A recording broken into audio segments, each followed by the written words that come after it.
Good day, ma'am. Today I will be discussing the classifications and characteristics of signal. So first, what is signal? So signal is a function or set of data that represents a physical quantity or variable. In simple terms, signals carry the information about physical phenomena such as electrical current, sound waves, or earthquakes. So let us move on to the classifications. First is the continuous time signal versus the discrete time signal. So continuous time signal is defined at every instant of time. It has values for all real numbers along the time axis, and its amplitude can take any value within a certain range. Continuous time signals are also commonly used in biomedical engineering, audio and speech processing, and ECG and EEG monitoring. Also, as you can see in the picture above, makita nimo din nga continue or padayon na sige ang iya nga wave form with no gaps. This means that the signal exists at every point in time and changes continuously. Sige siya ana. So on the other hand is the discrete time signal. So it is obtained by sampling a continuous time signal. So instead of existing at every constant, it only has values at equally spaced intervals. And its application include digital audio and video, robotics and control systems, as well as radar and sonar systems. So in the figure, you can see that it is represented by separate vertical lines or dots. So mara siya og kanang sa picture niya kay mara siya og bar graph. So this indicate that the signal is only measured at specific time intervals rather than continuously. So opposite siya kay mara siya bar graph dili like separate instead of kanang padayon. So second is the periodic signal versus aperiodic signal. So periodic signal is repeats itself after a fixed period of time. A common example is the alternating current or AC power signal. So from the explanation itself or the definition itself, makita nimo sa figure po dayon nga padayon siya or like same ra siya, although padayon siya but same ra ang iyang figure. So in contrast, a periodic signal does not repeat at regular intervals. Example of this is human speech, because our voices do not repeat in the exact same pattern. Like di pa mo usog mo jud ang ato ang kanang kakustugon sa ato ang voice. And also makita nimo sa figure that the waveform has an irregular pattern and does not repeat itself, showing that it is an aperiodic signal, which is very opposite and clearly opposite to the periodic signal, because periodic signal repeat itself. Next is the third classification, which is the energy signal versus the power signal. So an energy signal has finite energy but zero average power. These signals are usually non-periodic.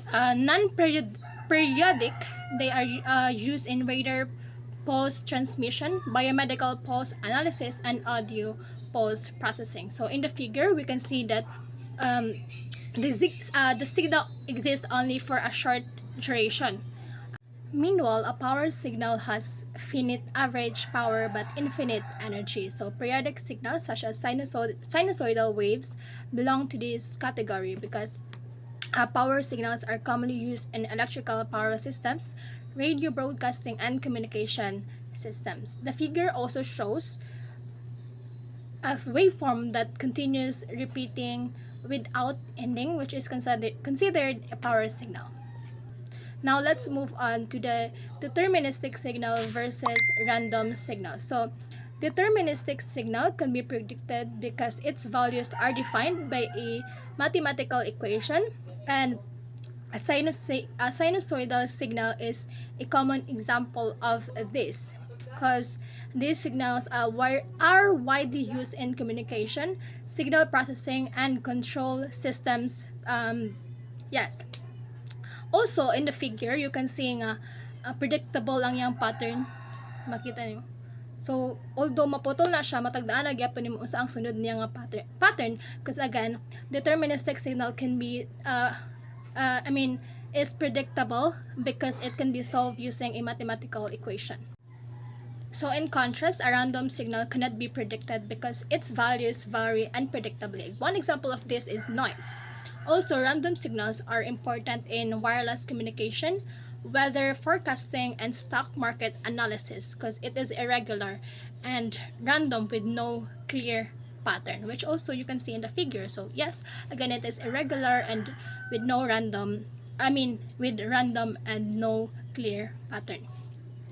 Now on the even and odd signal. So an even signal is symmetrically symmetrical about the vertical axis or time origin. So as you can see in the figure, each side is a mirror of one another.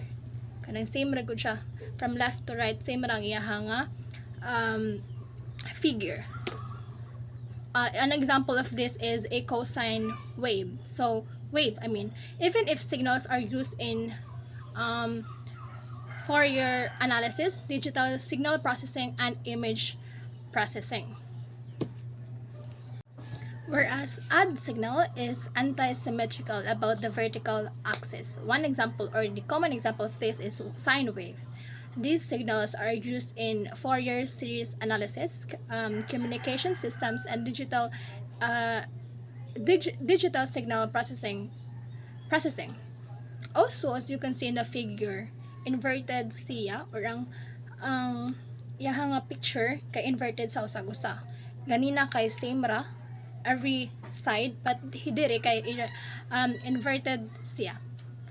Now, let us move on to casual signal, anti-casual signal, and non-casual signal. So, casual signal has values only for the present and future, meaning it is 0 for all negative time. And these signals are used in control systems, communication systems, and real-time digital filters. So, sa figure, kinara siya dire tanang kuan niya, wave, kinara dire sa right side. Whereas the anti-casual signal is the opposite. It has values only in the past and is mainly used for mathematical modeling and theoretical signal analysis. So, ganina sa casual kay nasa dire sa tanan sa right, karon na pod ang iyahang wave kay nasa tanan sa left. Now, in the non-casual signal, it has values in both the past and the future. It is commonly used in offline signal processing and digital image processing. So as you can see in the in the picture, so both siya nga naay wave sa left and right.